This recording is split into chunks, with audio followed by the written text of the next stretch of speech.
नमस्ते बच्चों, नेति क्लासेस में आपका स्वागत है। आज हम हिंदी के कुछ ऐसे वर्णों के विषय में समझेंगे जिनकी बनावट में आवश्यक बदलाव करके उन्हें पढ़ने तथा लिखने में अधिक स्पष्ट बनाया गया है तथा यह प्रयास भी किया गया है कि प्रत्येक वर्ण का आकार ऐसा हो कि उसे देखकर किसी दूसरे वर्ण का भ्रम न हो। प्रिय बच्चों, देखिए, यह व्यंजन ख का पुराना रूप है, लेकिन यह व्यंजन र और व जैसा दिख रहा है। इसलिए व्यंजन ख के इस अंतिम हिस्से को देखिए बच्चों, व्यंजन ख के इस अंतिम हिस्से को विस्तार देते हुए ख की खड़ी पाई, ये देखिए खड़ी पाई है, ख की खड़ी पाई से जोड़ा गया है। इस प्रकार लिखने से ख की बनावट अधिक स्पष्ट हो गई है। बच्चों, व्यंजन ख के पुराने और नए रूप का प्रयोग करते हुए यहां पर दो शब्द लिखे हैं, खाना, सखी। खाना, सखी। देखिए, इन शब्दों में देखिए व्यंजन ख के नए रूप का प्रयोग किया गया है। देखिए यहां पर व्यंजन ख के नए रूप का प्रयोग किया गया है, इसलिए ये शब्द पढ़ने तथा लिखने में अधिक स्पष्ट हैं। अगला व्यंजन है ध। बच्चों, यह व्यंजन ध का पुराना रूप है। यदि कोई गलती से इस पर पूरी शिरोरेखा खींच दे, देखिए शिरोरेखा हम ऊपर खींचते हैं ना अक्षर के ऊपर, तो यदि कोई गलती से इस पर पूरी शिरोरेखा खींच दे तो यह व्यंजन घ दिखाई देगा। इसलिए व्यंजन ध के, देखिए व्यंजन ध के इस आरंभिक हिस्से को देखिए, इस आरंभिक हिस्से को घुमाकर यह छोटा सा गोल आकार बनाया गया है तथा शिरोरेखा को, ये देखिए शिरोरेखा को सिर्फ ध की खड़ी पाई, ये खड़ी पाई है, ध की खड़ी पाई पर खींचा गया है और बाकी हिस्सा खाली छोड़ दिया गया है। देखिए, है ना। तो इस प्रकार लिखने से ध की बनावट अधिक स्पष्ट हो गई है। बच्चों, व्यंजन ध के पुराने और नए रूप का प्रयोग करते हुए यहां पर दो शब्द लिखे हैं, धरती, धूप। धरती, धूप। देखिए, इन शब्दों में व्यंजन ध, देखिए व्यंजन ध के नए रूप का प्रयोग किया गया है। देखिए यहां पर, है ना। इसलिए ये शब्द पढ़ने तथा लिखने में अधिक स्पष्ट हैं। अगला व्यंजन है भ। बच्चों, यह व्यंजन भ का पुराना रूप है। यदि कोई गलती से इस पर पूरी शिरोरेखा खींच दे तो यह व्यंजन म दिखाई देगा। इसलिए व्यंजन भ के इस आरंभिक हिस्से को देखिए ऐसे गोल घुमाकर, देखिए ये छोटा सा गोल आकार बनाया गया है तथा शिरोरेखा को, ये देखिए शिरोरेखा है, शिरोरेखा को सिर्फ भ की खड़ी पाई, ये भ की खड़ी पाई है, भ की खड़ी पाई पर खींचा गया है। बाकी हिस्सा, देखिए शिरोरेखा का जो बाकी हिस्सा है इसे खाली छोड़ दिया गया है। देखिए इस प्रकार लिखने से भ की बनावट अधिक स्पष्ट हो गई है। बच्चों, व्यंजन भ के पुराने रूप और नए रूप का प्रयोग करते हुए यहाँ पर दो शब्द लिखे हैं, भाषा, भूमि। भाषा, भूमि।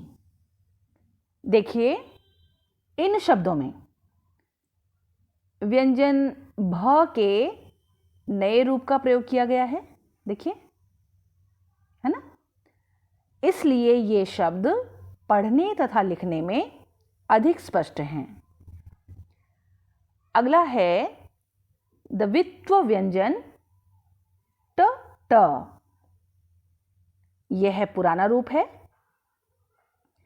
इसमें यह पहला ट स्वर रहित है और यह दूसरा ट स्वर सहित है। देखिए बच्चों, ट हलंत ट लिखकर इसे नया रूप दिया गया है। बच्चों, द्वित्व व्यंजन ट ट के पुराने रूप और नए रूप का प्रयोग करते हुए यहाँ पर दो शब्द लिखे हैं, चट्टान, मिट्टी। चट्टान, मिट्टी। बच्चों, हिंदी की पुस्तकों में इन दोनों रूपों का प्रयोग दिखाई देता है। अगला है द्वित्व व्यंजन ड ड। यह पुराना रूप है। इसमें यह पहला ड स्वर रहित है और यह दूसरा ड स्वर सहित है। देखिए, ड हलंत ड लिखकर इसे नया रूप दिया गया है। बच्चों, द्वित्व व्यंजन ड ड के पुराने रूप और नए रूप का प्रयोग करते हुए यहाँ पर दो शब्द लिखे हैं, लड्डू, गुड्डा। लड्डू, गुड्डा। बच्चों, हिंदी की पुस्तकों में इन दोनों रूपों का प्रयोग दिखाई देता है। अगला है द्वित्व व्यंजन त त। यह पुराना रूप है। इसमें पहला त, देखिए, ये एक छोटी सी लाइन है ना, ये छोटी सी लाइन के रूप में दिख रहा है और यह पहला त स्वर रहित है और ये जो दूसरा त दिख रहा है बच्चों, ये त स्वर सहित है। देखिए, स्वर रहित त को इस प्रकार लिखकर और फिर स्वर सहित त लिखकर इसे नया रूप दिया गया है। बच्चों, द्वित्व व्यंजन त त के पुराने रूप और नए रूप का प्रयोग करते हुए यहाँ पर दो शब्द लिखे हैं, पत्ता, उत्तर। पत्ता, उत्तर। बच्चों, हिंदी की पुस्तकों में इन दोनों रूपों का प्रयोग दिखाई देता है। अगला है द्वित्व व्यंजन द द। यह पुराना रूप है। इसमें यह पहला द स्वर रहित है और यह दूसरा द स्वर सहित है। देखिए, द हलंत द लिखकर इसे नया रूप दिया गया है। बच्चों, द्वित्व व्यंजन द द के पुराने रूप और नए रूप का प्रयोग करते हुए यहाँ पर दो शब्द लिखे हैं, खद्दर, उद्देश्य। खद्दर, उद्देश्य।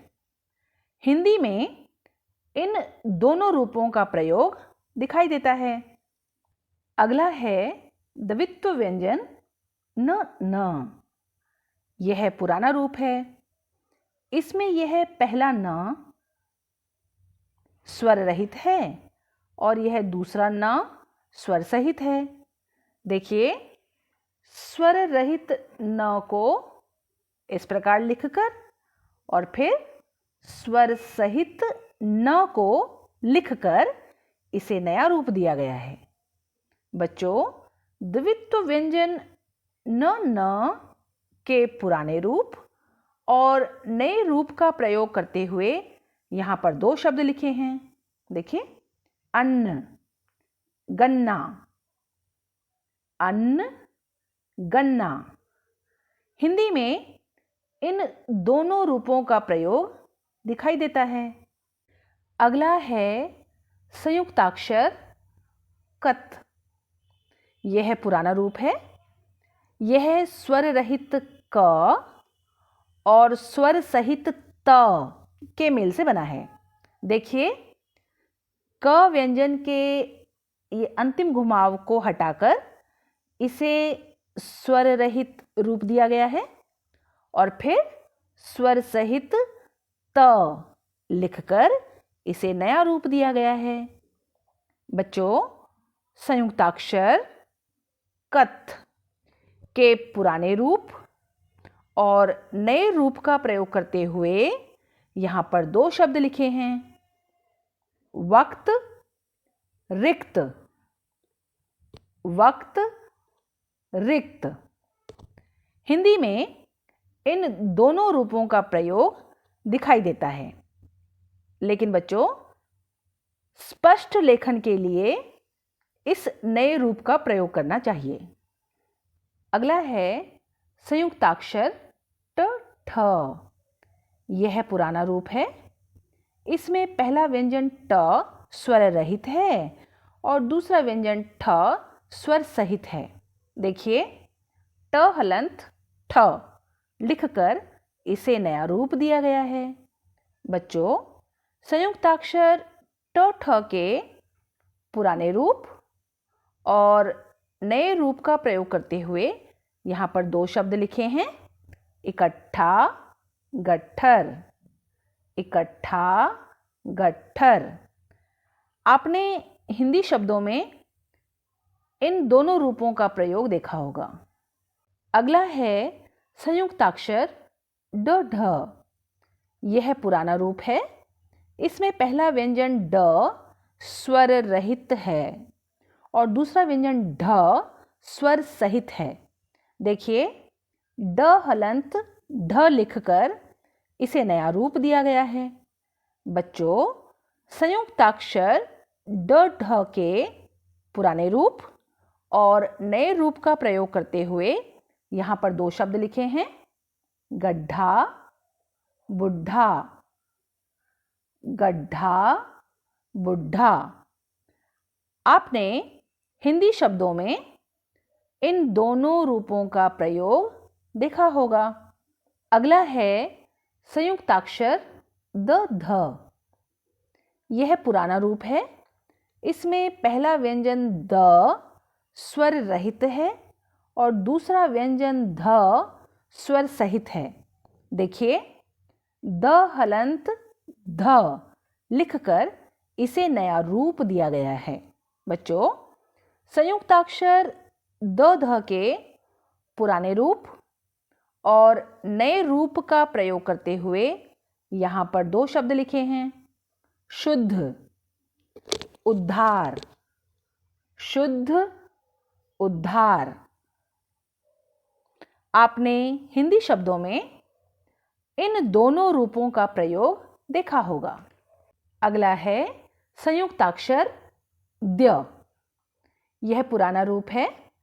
इसमें पहला व्यंजन द स्वर रहित है और दूसरा व्यंजन य स्वर सहित है।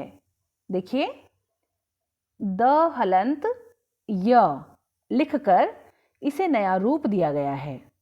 बच्चों, संयुक्ताक्षर द्य के पुराने रूप और नए रूप का प्रयोग करते हुए यहाँ पर दो शब्द लिखे हैं।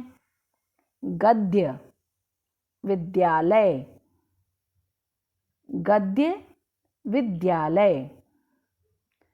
आपने हिंदी में इन दोनों रूपों का प्रयोग देखा होगा। अगला है संयुक्ताक्षर द्व। यह पुराना रूप है। इसमें पहला व्यंजन द स्वर रहित है और दूसरा व्यंजन व स्वर सहित है।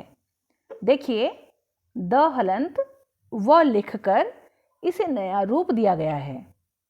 बच्चों, संयुक्ताक्षर द्व के पुराने और नए रूप का प्रयोग करते हुए यहाँ पर दो शब्द लिखे हैं, द्वार द्वीप।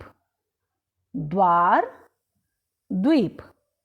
हिंदी में इन दोनों रूपों का प्रयोग आपने देखा होगा।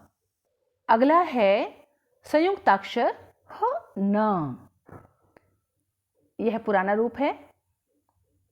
इसमें पहला व्यंजन ह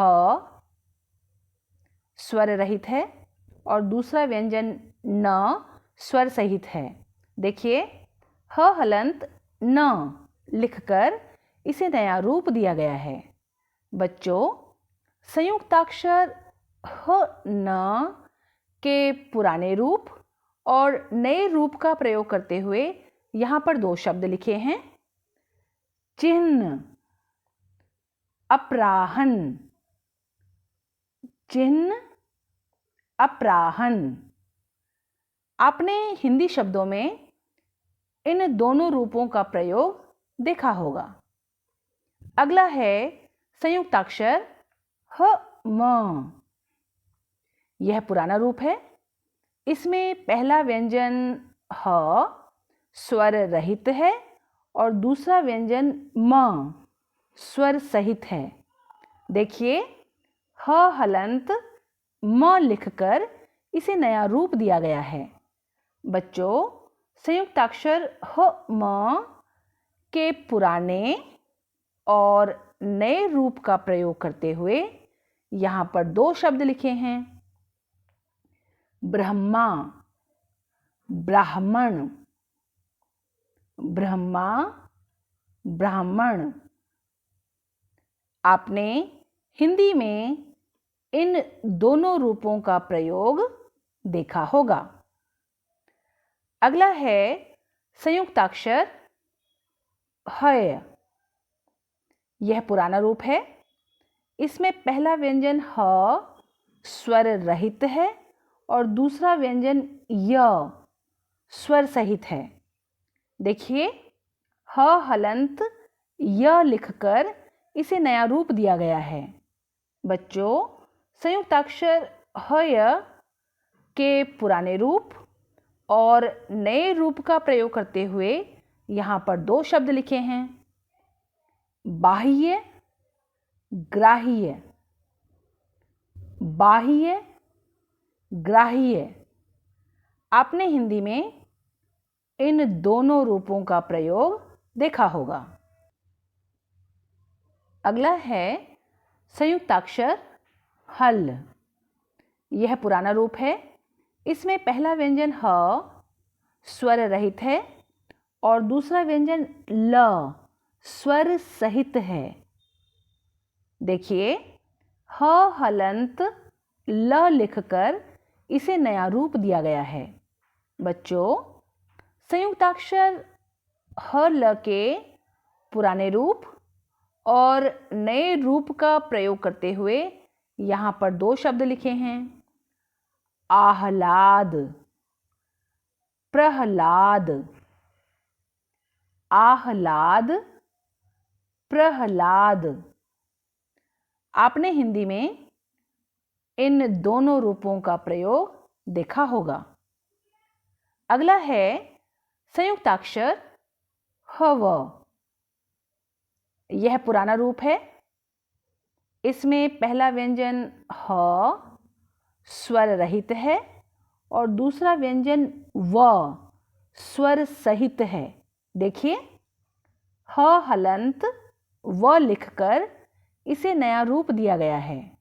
बच्चों, संयुक्ताक्षर हव के पुराने रूप और नए रूप का प्रयोग करते हुए यहाँ पर 2 शब्द लिखे हैं, आह्वान, जिह्वा, आह्वान, जिह्वा। आपने हिंदी में इन दोनों रूपों का प्रयोग देखा होगा। अगला है संयुक्ताक्षर द म। यह पुराना रूप है। इसमें पहला व्यंजन द स्वर रहित है और दूसरा व्यंजन म स्वर सहित है। देखिए, द हलंत म लिखकर इसे नया रूप दिया गया है। बच्चों, संयुक्ताक्षर द म के पुराने रूप और नए रूप का प्रयोग करते हुए यहाँ पर 2 शब्द लिखे हैं, छद्म, पद्मा, छद्म, पद्मा। प्रिय बच्चों, आप समझ रहे होंगे कि आज हमने जिन वर्णों को समझा उनके पुराने रूप की तुलना में नया रूप पढ़ने और लिखने में अधिक स्पष्ट है। उम्मीद है आपको यह जानकारी पसंद आई होगी।